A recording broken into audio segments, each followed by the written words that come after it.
माता की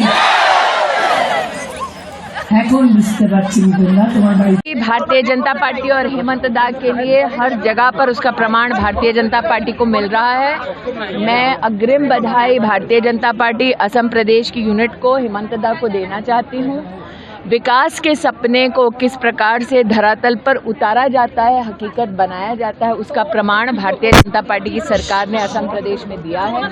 हम असम की जनता के चरणों में नमन करते हुए भाजपा का एक एक संकल्पित कार्यकर्ता यही उनसे आशीर्वाद चाहता है कि पोलिंग के दिन वो जाएं, अपना लोकतांत्रिक अधिकार अपनाएं और कमल का बटन दबाकर पुनः असम में भाजपा की सरकार। कितने समष्टि थे उम्मीदवार? मुझे इतना कहना है कि भारतीय जनता पार्टी ने आज जो संकल्प पत्र घोषित किया है, उसके चलते जो निवेश विकसित असम के सपने को पूरा करने के लिए घोषित हुआ है, उसके लिए विशेषतः असम प्रदेश की भाजपा की इकाई हेमंत दा को और मेरे केंद्रीय नेतृत्व को आभार।